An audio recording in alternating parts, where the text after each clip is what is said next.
Assalamualaikum warahmatullahi wabarakatuh. Saya Fatihati Nabila dari Prodi Pendidikan Bahasa dan Sastra Indonesia, Universitas Islam Sultan Agung Semarang. Nah, video kali ini saya akan mereview 10 novel guna melengkapi tugas mata kuliah membaca. Nah, novel yang pertama yang akan saya review yaitu novel Mariposa. Novel Mariposa ini ditulis oleh Lulu HF dan diterbitkan oleh Coconut Book pada tahun 2018 di Jawa Barat. Buku ini memiliki 482 halaman. Novel ini menceritakan tentang perempuan yang bernama Natasha Kay Luffy. Biasanya dipanggil dengan sebutan Aca. Nah, Aca ini seorang gadis yang cantik, pintar sekali, dan Aca ini berusaha mendekati cowok yang bernama Iqbal. Merupakan laki-laki yang ganteng, pintar. Nah, Aca ini terus mengejar cintanya Iqbal, tetapi Iqbal malah mengabaikannya. Teman Aca menasehati Aca, kalau kamu Aca, kamu itu gadis yang cantik, pintar, pasti di luar sana banyak yang suka. Jadi kamu berhentilah mengejar cintanya Iqbal yang dia itu sudah terlihat tidak menyukai kamu, sudah menolak cintamu. Kemudian Aca merenungi nasihat temannya tersebut dan menyatakan untuk berhenti mengejar cintanya Iqbal. Di suatu hari, Aca dan Iqbal menjadi perwakilan olimpiade di sekolahnya. Nah, setelah kegiatan olimpiade tersebut, rasa sukanya Aca kembali muncul. Dan tiba-tiba si Iqbalnya itu menerima cintanya Aca. Jadi mereka berpacaran. Nah, untuk novel yang kedua yaitu novel Dear Allah. Dear Allah ini ditulis oleh Diana Feby dan diterbitkan oleh Coconut Book pada November 2018 di Depok. Buku ini memiliki 412 halaman. Novel ini menceritakan cinta yang selalu melibatkan oleh Allah dan tentang jodoh yang tak terduga. Novel ini mengisahkan seorang gadis yang bernama Naira yang diam-diam suka terhadap seseorang yang bernama Wildan. Rasa suka tersebut sudah bertahun-tahun ia pendam, tetapi hatinya Wildan sudah terikat kepada gadis lain. Naira harus menerima kenyataan berat tersebut, bahwa Wildan memutuskan untuk menikahi gadis lain. Naira percaya cinta yang selalu melibatkan Allah tidak akan mengkhianati hasilnya atau membuat kecewa hambanya. Hanya doa dan keyakinan yang selalu Naira perkuat untuk dirinya. Namun, takdir berkata lain. Naira dan Wildan menikah. Lelaki yang selalu ia sebut namanya dalam doa akhirnya menjadi suaminya, menjadi imamnya. Jodoh memang tidak ada yang bisa mengetahuinya. Hanya doa dan keyakinan yang membuat ketulusan cinta suci akan berakhir pada suatu kebahagiaan yang sudah direncanakan oleh Allah. Nah, novel ini memiliki kelebihan dengan ceritanya yang sangat memotivasi dan menginspirasi dan cocok buat kalian-kalian yang ingin berhijrah. Yang pasti ceritanya ini akan baper, seakan-akan pembaca terbawa masuk ke dalam ceritanya. Nah, selanjutnya novel yang ketiga yaitu novel Lilin. Novel ini ditulis oleh Saniyah Putri Salsabila Said, diterbitkan oleh Black Swan Book pada tahun 2020. Novel ini memiliki 388 halaman.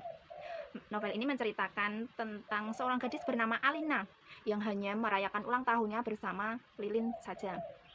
Yang seusia remaja, biasanya saat-saat merayakan ulang tahun, merayakan dengan orang tua, dengan orang yang tersayangnya, tapi berbeda dengan Alina.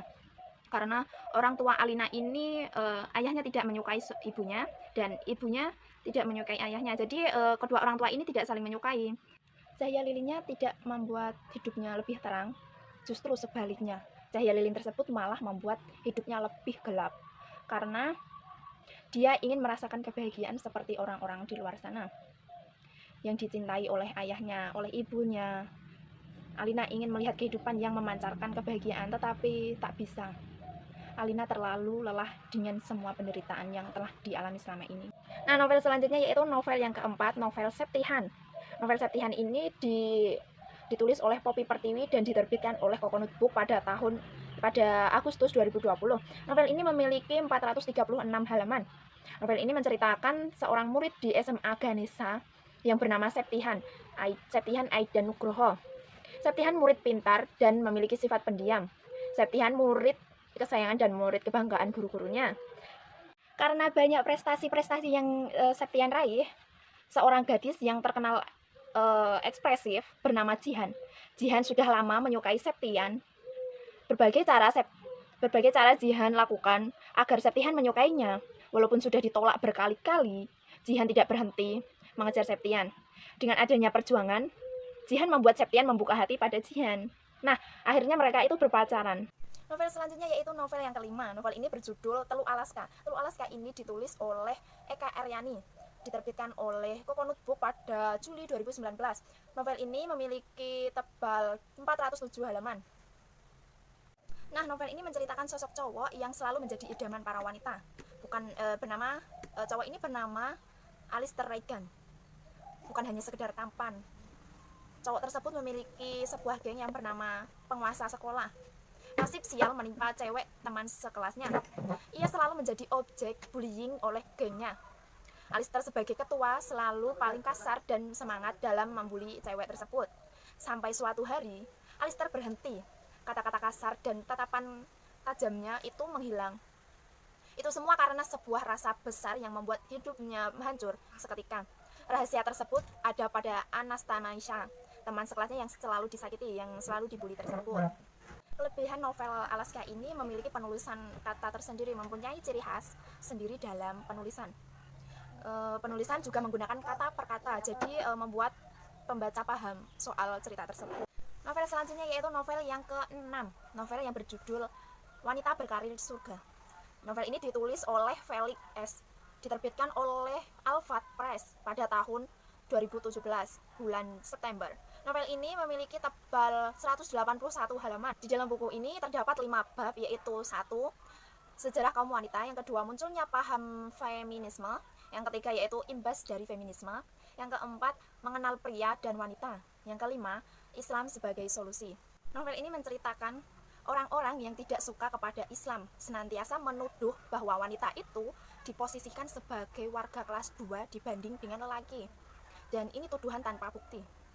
Justru sepanjang sejarah wanita, di setiap tempat dan setiap waktu, sebelum Islam hadir pun, wanita didiskriminasi dan diperlakukan dan wanita mendapatkan perlakuan yang tidak adil.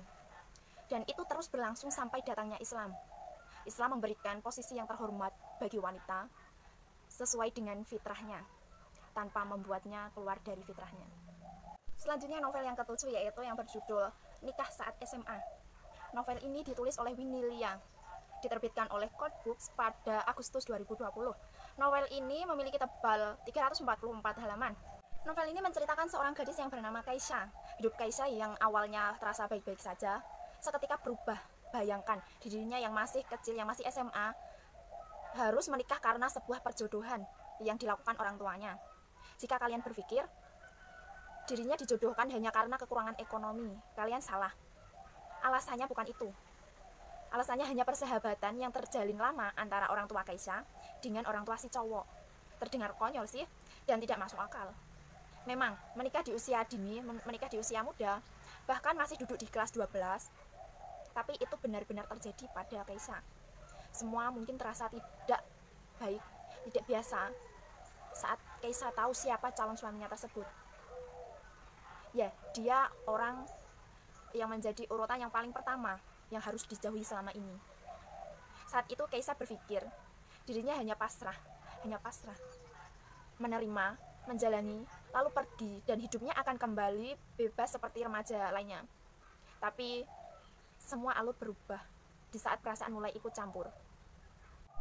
Novel selanjutnya yaitu novel yang ke-8 berjudul Merayakan Kehilangan, ditulis oleh Brian Krishna dan diterbitkan oleh Media Kita pada tahun 2016. Buku ini memiliki 222 halaman. Aku sudah bahagia sekarang. Tak perlu kau cemaskan lagi. Aku sudah ditemukan oleh seseorang yang seperti doamu dulu sebelum pergi meninggalkanku. Selanjutnya novel yang ke-9 yaitu yang berjudul Antariksa. Novel ini ditulis oleh Tresia dan diterbitkan oleh Coconut Book. Novel ini memiliki tebal 384 halaman. Novel ini menceritakan seorang cowok yang ganteng, kaya, dan ketua geng pula. Ketua geng motor yang ternama. Dia adalah Antariksa Sanjaya. Dia dijuluki Tiger karena sosok cowok yang memiliki sifat dingin. Antariksa Sanjaya terkenal kejam dan tidak punya hati. Itu sudah menjadi makanan sehari-harinya. Sebagai ketua geng di sekolahnya, Antariksa sosok seorang yang ditakuti. Antariksa bisa dijadikan sebagai tumpuan jika kalian bersikap baik kepadanya. Sebaliknya, ia bisa berubah menjadi paling baik. Karena dia, Antariksa, ketua pasukan Mandala yang paling disegani oleh pasukan di luar sana. Hari-harinya seketika berubah saat bertemu dengan seorang gadis yang tidak sengaja terjebak dalam naungannya, membuat perlahan Antariksa luruh tanpa persetujuan. Vanilla Aleta berhasil mengendalikan hati dan akalnya. Mampukah Antariksa menjadi ikatan tersebut? Ketika hadirnya adalah sumber ancaman bagi gadis itu sendiri. Cerita Antariksa ini menunjukkan bahwa semesta telah berkolaborasi. Terakhir, novel yang ke-10 yang berjudul Galaksi. Galaksi ini ditulis oleh Poppy Pertiwi, diterbitkan oleh Coconut Book pada tahun 2018. Novel ini memiliki 492 halaman. Novel ini menceritakan dua remaja yang bernama Galaksi Aldebaran dan Kejora Ayodhya. Galaksi adalah ketua geng Raffi Spaya. Itu nama geng yang paling gagah dan pemberani di SMA Ganesha. Galaksi adalah anak broken home. Ia sangat butuh perhatian dari orang tuanya, tetapi orang tuanya terlalu sibuk dengan urusannya masing-masing yang tidak mengenakan, tapi bisa membuat mereka menjadi lebih dekat. Kedekatan yang tidak disangka-sangka oleh teman-teman Kejora maupun Galaksi, apalagi oleh Mona dan Abraham. Mereka tidak menyukai kedekatan Galaksi dan Kejora, dikarenakan Mona menyukai Galaksi dan Abraham menyukai Kejora. Ada Septian yang pasti ganteng, kalem, bukan main. Kalemnya bukan main, pinter, kalem, pendiam. Selain itu ada teman-teman Kejora.